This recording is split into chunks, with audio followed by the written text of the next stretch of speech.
President Trump's newly proposed 2020 budget is causing tension on Capitol Hill as Democrats say the president's requests are non-starters for negotiation. It includes $8.6 billion for his border wall and increased spending on defense. But Trump's plan to make the big budget cuts within a number of other programs that directly affect the people and their daily lives is what's getting a lot of people upset about this. Trump's budget plan proposes a $2.7 trillion cut to non-defense programs. Officials claim that those changes will balance the budget within the next 15 years. Now, let's take a look at the plans that are going to be directly affected. First, farmers. The group includes much of President Trump's base.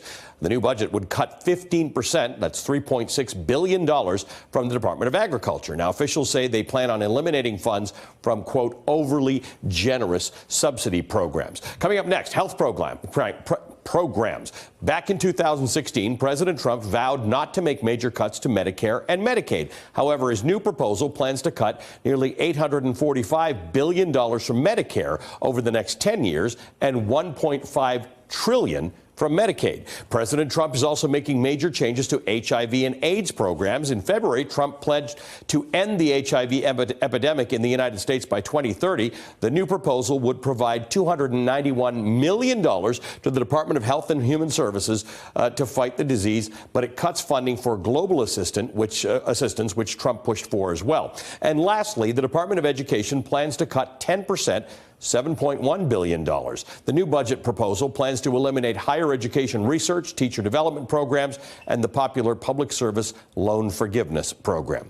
Joining me now, PBS NewsHour White House correspondent and MSNBC political contributor Yamiche Alcindor. Yamiche, this is a tricky budget because it doesn't actually address a recent fundamental Republican concern that it eliminates budget deficits and ultimately goes to pay the debt down. And yet it cuts things that, as we've heard from Democrats, are non-starters. I wonder initially whether this is going down a road toward a shutdown. I think it might be going down a road toward a shutdown, but I think we know that presidents' budgets usually aren't taken as seriously on the Hill. Even when Republicans had control, they looked at President Trump's budget and said, we're not going to be able to pass this. We have to make all sorts of tweaks. I think in this particular case, the president is putting together a budget that really just outlines his policies and priorities. He knows that Nancy Pelosi isn't going to cut Medicare. He knows that Nancy Pelosi isn't going to cut food stamps. And he also understands that Republicans on his own party aren't going to be happy about adding even more to the deficit. I would also add that it's really important to note that President Trump's own base benefits from some of the same programs he wants to cut. So when he goes out in 2020 and starts talking to these large crowds, it's important to note that white Americans that are working age with no college degree, they benefit most from programs like welfare, from programs like food stamps. So let's talk about some of the programs for the base. President Trump had said at the American Farm Bureau Federation convention back in January that he would help out farmers, particularly those affected by the trade dispute. Let's play that. We've had so many good weeks and good days, and it's only going to get better because we're doing trade deals that are going to get you so much business, you're not even going to believe it. All right, so that didn't work all that well. Farmers have been getting these subsidies. Now Trump is cutting money from the Agriculture Department.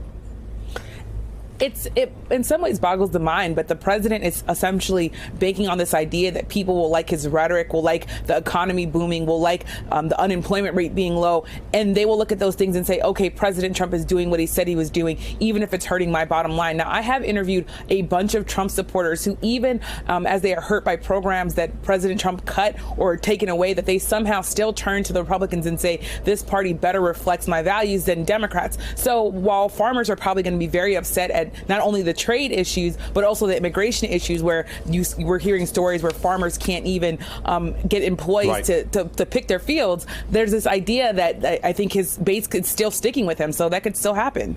Hey, MSNBC fans, thanks for checking out our YouTube channel. Subscribe by clicking on that button down there and click on any of the videos here to watch the latest interviews and highlights. You can get more MSNBC for free every day with our newsletters. Just visit msnbc.com/newsletters to sign up now.